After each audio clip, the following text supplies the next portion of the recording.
کو intelligence agency دنیا بھر کی مانیٹر تو کر رہی ہوں گی نا برسوں برس سے. آپ کو احساس بھی ہوتا ہوگا بالکل کہ رو پیچھے لگی ہوئی ہے, CIA لگی ہوئی ہے, لگے ہوں گے, ہم تو کھلے عام جاتے تھے. لیکن ایک خاص موقع پہ جا کے یہ سامنے بات کیوں آئی؟ کیا یہ وجہ تھی کہ جب یہ شروع ہوا کہ پاکستان کا نیوکلیر ویپن غیر محفوظ ہاتھوں میں چلا جائے گا اور 9/11 کے بعد یہ اچانک ایک پوری دنیا میں پروپیگنڈا شروع ہو گیا؟ دیکھیے وہ ہوتا یہ ہے کہ جب شروع میں غلام شاہ صاحب کے جنرل ضیاء تھے, بھٹو صاحب تو کمی عرصے رہے بیچارے, اللہ بخشوں نے, تو جنرل ضیاء 10-11 برس رہے, ان کی موجودگی نہیں بنا تھا ان کے دور میں. غلام صاحب ہیڈ تھے پروگرام کے. جنرل ضیاء تو صرف میٹنگ کرتے تھے کبھی کبھی, لیکن actual day to day supervision تھا غلام شاہ صاحب کا. اور پہلے آغا شاہی صاحب تھے اور یزین قاضی تھے. اس کے بعد یزین قاضی جب ہٹ گیا, ضیاء الحق آئے, تو اپنے کیا نام تھا, آغا شاہی صاحب, غلام شاہ صاحب اور شہزادہ یعقوب اور جنرل عارف اس میں میٹنگ میں ہوتے تھے. کہوٹ آتے تھے ریگولرلی, ہر مہینے میٹنگ ہوتی تھی. تو سب اچھا اس وقت کوئی چو نہیں کر سکتا جنرل ضیاء کے آگے. جنرل ضیاء کے معاملے میں بہت سخت تھے, ان کے سخت آرڈر تھے شہزادہ یعقوب کو بھی اور آغا شاہی صاحب کو بھی کہ جی کوئی بھی امریکہ نہیں کوئی بات کرے نیوکلیر پہ تو آپ نے کوئی بات نہیں کرنی ہے. آپ نے صاف کہہ دینا کہ this topic is out of discussion. اچھا جنرل بیگ آئے, وہ بھی بہت سخت تھے. بعد میں جب حکومت بنی بینظیر صاحبہ کی, اس وقت امریکنوں نے بہت کوشش کی ہمارا پروگرام فریز کرنے کی, محترمہ کے پہلے دور میں. اور محترمہ تھوڑی بہت انکلائن تھی کہ فریز کر دیں تاکہ ایڈ وغیرہ ملے یہ وہ, لیکن غلام شاہ صاحب اور بیگ صاحب نے اور ٹو سرٹن ایکسٹینٹ میں نے, ہم تینوں نے یہ فیصلہ کیا کہ جی ہم فریز نہیں کریں گے. تو ہم نے فریز نہیں کیا, ایسے چلتے رہے. اور اس کے بعد جنرل وحید آئے, جنرل آصف نواز تو بہت عرصہ کم ہی رہے, ایک آتا ہے. تو جنرل وحید آئے. اچھا جنرل وحید بھی بہت سخت تھے, جنرل بیگ بھی جنرل وحید دونوں امریکنوں کے خلاف بہت سخت تھے. وہ کسی قسم کے ڈکٹیٹ نہیں لیتے تھے, برداشت ہی نہیں کرتے تھے. اپنی انہوں نے جو ہماری پرائڈ رکھا تھا نا, ساورنٹی, وہ بہت ہائی رکھی تھی. تو اس وقت بھی کوئی پریشر نہیں آیا. پھر جنرل جہانگیر کرامت آ گئے, وہ ذرا صاف نیچر تھے, بہت سافٹ اسپوکن ہے, لیکن اس وقت بھی پریشر اس لیے ان پر نہیں آیا کہ کیونکہ دھماکے وغیرہ کا کوئی ذکر ہی نہیں تھا. ذکر ہوا جب انڈیا نے کیا نا, تو پھر ایک دم بہت سخت پریشر آیا نواز شریف پہ اور گورنمنٹ پہ یہ وہ. تو نیچرلی آپ لوگوں کو تھا اندازہ کہ انڈیا کرنے والا ہے اس وقت؟ نہیں, میں نے اس کے اوپر سے تو اعتراض کیا تھا بہت سخت. اچھا, جب ہماری DCC کی میٹنگ ہوئی تو DCC کی میٹنگ میں تھا اس وقت, اور تینوں سروسز چیف تھے, میاں صاحب تھے, گوہر ایوب تھے, چودھری شجاعت تھے, سعید مہندی تھے, اور AW قاضی تھے کیبنٹ سیکرٹری, اور بس ہم تھے, اور میں تھا, اور کوئی نہیں تھا. دو میٹنگ ہوئی تھی, 13 کو اور 15 کو. تو اس وقت یہ فیصلہ ہوا کہ ہم کریں, اور پریشر بہت تھا. اس کا کیا نام ہے, کلنٹن وغیرہ کا تالبوٹ بھی یہاں آیا تھا, اور پیسوں کا بھی لالچ دیا گیا بہت. تو فیصلہ تو پھر سول گورنمنٹ ہی کرتی ہے نا. پریشر ہم لوگوں نے بھی ڈالا کہ ہم نے کرنا ہی ہے ہر حال میں, تو یہ موقع ہاتھ سے نکل گیا تو پھر کبھی نہیں کر سکتے. سویلین لیڈرز جو آ رہے تھے اور جا رہے تھے, آپ یعنی ایک تو آپ نے کہا نا غلام شاہ خان سویلین, پرانے بیوروکریٹ, ایک اسٹیبلشمنٹ سے کہا جائے اسے پورے, صاحبزادہ یعقوب خان, آغا شاہی, یہ جو بعد میں آ رہے تھے لوگ اور جا رہے تھے, جیسے بینظیر بھٹو صاحبہ آئیں چلی گئیں, میاں صاحب آئے چلے گئے, ان کو کتنا علم تھا؟ ان سب پتا تھا. دیکھیے بعض لوگ کہتے ہیں جی کہ محترمہ کو بتایا نہیں, یہ نہیں, سب جھوٹ ہے. یہ جب ہماری میٹنگ ہوتی تھی, بس فرق صرف اتنا ہے کہ محترمہ نے کبھی کہوٹا وزٹ نہیں کیا, لیکن ہم ان کو ریگولرلی پوری بریفنگ دیتے تھے. بلایا نہیں گیا؟ نہیں, وہ انہوں نے خود ہی انٹرسٹ شو نہیں کیا, کوئی روک نہیں سکتا تھا. یہ غلط بات ہے. پرائم منسٹر کو کوئی نہیں روک سکتا تھا. اگر وہ آنا چاہتی صرف فون کر دیتی, میں جا کے خود لے آتا انہیں. اچھا, بالکل. لیکن کیونکہ نواز شریف ہے, انہوں نے کہا میں آنا چاہتا ہوں, میں گیا خود گاڑی میں بٹھایا, ان کو لے کے آیا, پورا کبوٹر گھمایا. اچھا, یہ جو امریکہ میں ہم دیکھتے ہیں کہ وہ ایک فٹ بال جسے کہتے ہیں کہ وہ جی پریزیڈنٹ کے ساتھ ساتھ وہ بیگ چل رہا ہے, فٹ بال ہی کہتے ہیں اسے غالباً نا, اس میں وہ کہتے ہیں بلیک باکس. ہاں, بلیک باکس یا فٹ بال, پتہ نہیں فٹ بال, بلیک باکس. اچھا, اور اس کے وہ ہتھکڑی لگی ہوئی اور ساتھ اس کے بیگ, اور ریگن کو جب گولی لگی تو پہلا سوال وہاں ریگن کے جو سیکورٹی کے لوگ تھے وہ چیخ رہے تھے فٹ بال کدھر ہے. تو اس سے مجھے وہ یاد ہے کہ فٹ بال, پھر میں نے اس کو دیکھا کہ اس کو فٹ بال. ہمارا بھی کوئی فٹ بال ایگزسٹ کرتا ہے اس طرح سے؟ دیکھیے شروع میں ایسا control and command and control system جو تھا وہ بیگ صاحب کے زمانے میں ہی بنایا گیا تھا. جو بعد میں مشرف کہا کہ میں نے بنائی ہے وہ نہیں, وہ اسی وقت بنایا گیا تھا اور غلام شاہ صاحب ساتھ مل کر. وہ یہ تھا کہ ہم نے کس طرح اگر خدا نخواستہ کوئی اٹیک ہوا تو کس طرح ہم نے ریسپانڈ کرنا ہے اور کون کون کرے گا, چین آف کمانڈ کیا ہوگی, وہ سب پہلے سے ڈیسائیڈ تھا. لیکن کوئی ایسی اسپیسیفک آرگنائزیشن نہیں بنی تھی جیسے ایس پی ڈی ہے. صرف آرمی چیف ہی کنٹرول کرتا تھا اس وقت بھی, اور جب مشرف آیا تو پھر اس نے یہ ایس پی ڈی بنائی اور ہر چیز اس کے انڈر میں ڈال دی. لیکن جب آپ نیوکلیر کا کر رہے تھے آپ نے فیصلہ ہوا, مطلب یہ بات آج تک طے نہیں ہو سکی کہ اس کا بھی کریڈٹ لیتے ہیں سارے, جی جی اس کا بھی لیتے رہے تو نہیں, یعنی یہ فیصلہ کس کا تھا؟ میاں صاحب کا تھا, سب کا کمبائنڈ فیصلہ تھا, کوئی کہہ رہا تھا نہیں کرو. دیکھیے بہت سارے لوگ جو تھے مثلاً سطح عزیز صاحب اور کچھ لوگ جو تھے وہی کہتے تھے کہ ہم بیٹھ کے دیکھیں کہ انڈیا امریکہ وغیرہ کا کیا ریئیکشن ہوتا ہے انڈیا کے دھماکوں کے بعد. اچھا اس میں ٹائم گین کریں تھوڑا سا, اور ورنہ ہماری ایڈ بند ہو جائے گی, وہ حالت خراب ہے. آرمی جو تھی وہ نہ خلاف تھی نہ آؤٹ اسپوکنلی پرو تھی. وہ کہتی یہ سول معاملہ ہے, سول گورنمنٹ. مشرف صاحب تھے اس وقت؟ نہیں اس وقت ان کا جو سول گورنمنٹ فیصلہ کرے گی وی آر ود دیم. اور تھوڑا سا یہ خیال تھا کہ ہم ذرا دیکھیں رکے کہ کیا ریئیکشن ہو رہا ہے.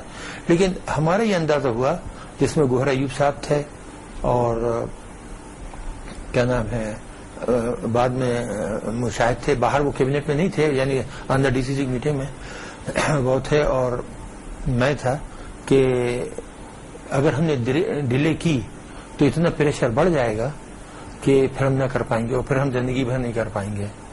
تو اس طریقے سے پھر یہ فیصلہ نواز شریف صاحب پر چھوڑ دیا گیا کہ وہ کریں, اور یہ ان کا فیصلہ تھا. ہاں, یعنی ہم نے ان سے کہا کہ آپ کریں ورنہ ملک کو بہت نقصان پہنچا گیا. چلیے میں نے ان کو خط بھی لکھا تھا. اچھا, مشرف صاحب سے آپ کے تعلقات شروع سے کچھ آتے کچھ لگا تھا کہ کیا کوئی ناراضگی کھٹپٹ, یہ تو چلے بعد میں ہوا جو دیکھیے بات یہ امریکن وغیرہ کا باہر کا پریشر آیا, اس سے پہلے کچھ آپ کی لگا تھا کہ بات یہ دیکھیے نا, وہ اپنا کمانڈر صاحب نے آپ نے خود دیکھا ہوگا کہ کمر پہ ہاتھ رکھے یوں سینہ پھیلا کے, اور پروبیبلی ان کو یہ پسند نہیں آیا کہ کوئی دوسرا شخص جو ہے اس کی اتنی اسٹینڈنگ ہے اور لوگ محبت کرتے ہیں یہ وہ, اور بنتے ہی انہوں نے تو میرے ساتھ کچھ اس قسم کی بات چیت کی کہ جو مجھے ناگوار گزری کی. جب میں یہاں آیا تھا, نہیں یہ کس وقت کی بات ہے, یعنی جب نواز شریف موجود تھے کارگل کے دنوں کی یا نہیں جب آرمی چیف بنے نا, ہاں آرمی چیف بنے نا, اور انہوں نے وہی میرے خیال اسی کی بات کی تھی. جب آرمی چیف بنے نا تو پہلے تو انہوں نے مجھ سے بلا کے کہا کہ جی یہ یہاں آڈٹ وغیرہ نہیں ہوتا ہی ہوتا. میں نے کہا غلط بات ہے, کس نے کہا؟ کیونکہ جب میں یہاں آیا تھا تو یہ میجر تھے اور میرے ساتھ جرنل کام کرتے تھے سب, اور ہمارے بہت اچھے تعلقات تھے جی ایچ کیو سے. تو ان کی کیا حیثیت تھی, ہماری گاڑی کا دروازہ کھولنا اور سیوٹ لگانا, اس کے علاوہ تو کچھ نہیں کر سکتے تھے, کرتے تھے. تو اس کے بعد یہ ہوا کہ میں نے کہا جی کہ یہ غلط. مشرف صاحب گاڑی کھولتے دروازہ کھولا؟ ارے کدی کیوں نہیں کھولا میجر صاحب. تو میں نے کہا کہ دیکھیے یہ غلط بیانی ہے, یہاں پورا آڈٹ ہوتا ہے. میرا جو ممبر فائنانس ہے وہ سیکرٹری منسٹری آف فائنانس کا گورنمنٹ نے لگایا. یہ الزام ویسے بہت دفعہ لگا کہ آپ کے ادارے کا کوئی آڈٹ ہی نہیں ہوتا. یہ سب جھوٹ ہے. یہ میں آپ کو بتاؤں نا, پورا آڈٹ بیگ صاحب کرتے جب فائنانس سیکرٹری تھے. غلام صاحب جو فائنانس منسٹر ہوں, آپ اس کے انڈر میں کوئی ادارہ کام کرے, آپ یہ تصور کر سکتے ہیں کہ وہ گڑبڑ کر سکتا ہے. وہ بیگ صاحب سے پورا آڈٹ کراتے تھے. اور جو میرے ممبر فائنانس تھے وہ بھٹی صاحب تھے, امتیاز احمد بھٹی, وہ گریڈ 22 آفیسر تھے.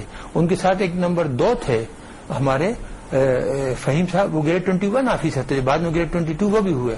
یہ سب لوگ بجٹ بھی بناتے تھے اور آڈٹ بھی کرتے تھے اور باقاعدہ رپورٹ غلام صاحب کو دیتے تھے. اس قسم کا کبھی سوال ہی پیدا نہیں ہوا.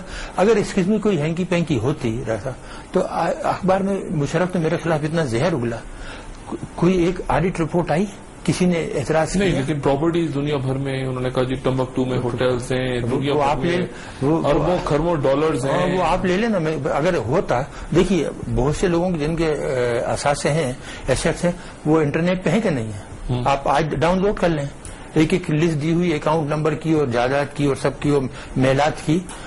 میرا کوئی محل یا کوئی وہ ہے، بعد میں مشرف نے کہہ دیا کہ نہیں جی وہ سب غلط بیانی تھی، جھوٹ تھا، ان کی نہ کوئی ان کا اکاؤنٹ، نہ ان کے کوئی مکانات. مشرف صاحب نے خود ایڈمٹ کیا. ہاں بالکل، نہ کوئی ان کے مکانات ہیں، نہ ان کے کوئی اکاؤنٹ. تو اس کی کیا وجہ تھی؟ ایک تو باہر سے دیکھیں نا، باہر سے پریشر آ رہا تھا، بظاہر ہمیں ایسا لگا کہ جی باہر کا پریشر ہے، اور مشرف صاحب نے یا آپ نے خود اپنے اوپر لے لی بات، اور اس حد تک نہیں گئے کہ آپ کو ہینڈ اوور نہیں کیا، کیونکہ آپ کو شاید مانگا جا رہا تھا، اور اس پریشر سے مشرف صاحب نے نکال لیا آپ سے.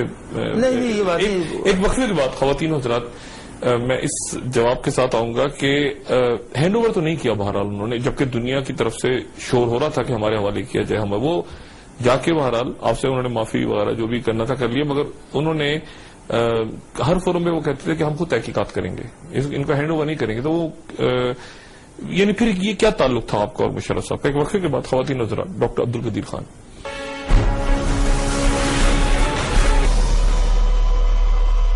ویلکم بیک خواتین حضرات. ڈاکٹر صاحب وہ کہتے میں ہینڈ اوور نہیں کروں گا، تحقیقات ہم خود ہی کریں گے، اور بہرحال وہ چلے گئے. آپ اللہ کا شکر ہے اپنے ملک میں جیسے جو بھی تکلیف. دیکھو مجھے یہ بتائیے کہ ہینڈ اوور کی کیا جسٹیفیکیشن تھی اور کون سا لا تھا؟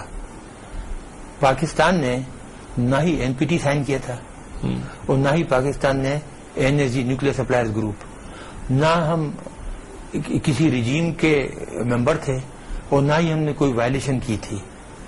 تو آپ کس بنا پر کہ میں نے کون سا انٹرنیشنل لا کی وائلیشن کی تھی جو آپ مجھے حوالے کر سکتے تھے یا کر سکتے تھے؟ آپ کو تو یہ فکر ہوگی کہ ایسا نہیں یہ کوئی راز فاش کر دے جو ہمارے خلاف استعمال ہوں. نہیں تو آپ کیا واقعی کر دیتے؟ میں نے تو انکار کر دیا تھا. اگر وہ مجھ سے پوچھتے، وہ یہ کہتے کہ یہاں کوئی آ کے آپ سے سوال پوچھے، میں صاف انکار کر دوں گا. میں تو not obliged to answer any question. کوئی ایسا دن جب آپ کو حقیقتاً خوف محسوس ہو، آپ ڈرے ہو کہ واقعی کچھ ایک ہوتا ہے نا کہ آدمی پریشان، یعنی ظاہر پریشانی کا تو پورا دور آپ نے، لیکن کوئی خاص دن جب آپ کو احساس ہوا ہو کہ محسوس ہو رہا ہو کہ بہت گڑبڑ ہو سکتی ہے؟ نہیں، میں کبھی نہیں ڈرا. اچھا، میرا ایمان پختہ ہے. میں ہمیشہ زیادہ وقت آپ اکیلا ہی تنہا گزارا آپ نے؟ اس دوران تنہا گزارا، بہت پریشان کیا، ہمیں بہت ستایا. ہر دوسرے تیسرے آ کے سوال کرتے تھے گھنٹوں، اور وہ امریکہ ان کو سوال بھیجتا تھا اور یہ باقاعدہ جواب لیتے تھے اور ریکارڈ کرتے تھے اور پھر ان کو بھیجتے تھے واپس.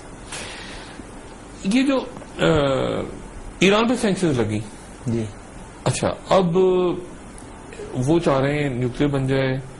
کچھ ملک ایسے ہیں جنہوں نے اپنا نیوکلیر پروگرام جن کا ختم کر دیا گیا، جیسے عراق، کچھ نے خود ختم کر دیا، لیبیا، نارتھ کوریا چلتا جا رہا ہے آگے. کچھ لوگ یہ بھی کہتے ہیں کہ جی کیا ضرورت کیا ہے اگر ایٹمی ہتھیار ہی ختم ہو جائے. پاکستان میں بھی بہت بڑی لابی، آپ کو یاد ہوگا، آپ کے تو شروع سے وہ پیچھے لگے ہوئے، آپ کی قبریں وغیرہ بنایا کرتے تھے. قبریں بنائی تھی ماشاء اللہ. یہ وہی امریکن ایجنٹ آپ دیکھیں یہاں سے فارغ ہوتے امریکہ میں جا کے بیٹھے ہوئے ہیں، تنخواہیں لے رہے ہیں، یہاں سے فوری نوکری مل جاتی ہے. تھنک ٹینک میں ہر سال ان کو دعوت نامے آتے تھے، آفر دیے جاتے تھے شارٹ ٹرم اسائنمنٹس کے. تو یہ لوگ تو یہاں غدار تو اس ملک میں ماشاء اللہ فراوانی ہے. بلکہ اگر میں اس ملک کو نہیں کہوں گا کہ مسلمانوں میں اللہ تعالیٰ نے بڑی زرخیز زمین بنائی مسلمانوں کی جو غدار بہت پیدا کرتی ہے. تو یہ تو ہمیشہ سے رہا ہے. دیکھیے جہاں تک ایران کا تعلق ہے، یہ سب ہوا بنانا ہے، ویسٹرن کنٹریز کو ڈرانا، صرف اس وجہ سے کہ اسرائیل کو وہ چاہتے ہیں کوئی خطرہ پیش نہ ہو. ایران جو ہے وہ IAEA کا ممبر ہے. ایران نے جو NPT سائن کیا ہوا ہے. Iran is bound to accept spot checking, spot inspectors, یعنی جب چاہیں IAEA کے انسپیکٹر فلائی کریں اور چلے جائیں اور جو سائٹ دیکھنا چاہیں وہ دیکھ سکتے ہیں. تو یہ سوال ہی پیدا نہیں ہوتا کہ ایران کسی قسم کی کوئی گڑبڑ کرے اور جس کا علم انہیں نہ ہو. جو ایران کے ساتھ معاملات ہیں IAEA کے، ویسے ہی ہمارے ساتھ بھی ہیں یا نہیں؟ ویسے ہمارے ساتھ ہے. اچھا، وہ پورا دیکھتے ہیں آ کے؟ ہاں، ہم نے NPT سائن نہیں کیا نا. اچھا، انہوں نے کیا ہوا ہے. انہوں نے NPT سائن کیا ہوا ہے.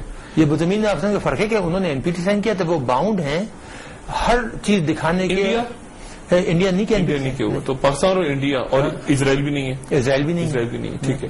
اچھا، نارتھ کوریا بھی نہیں ہے. نارتھ کوریا بھی نہیں ہے. پہلے اس نے کیا تھا. چائنا بھی نہیں تھا. چائنا نے کوئی 1991 میں سائن کیا NPT.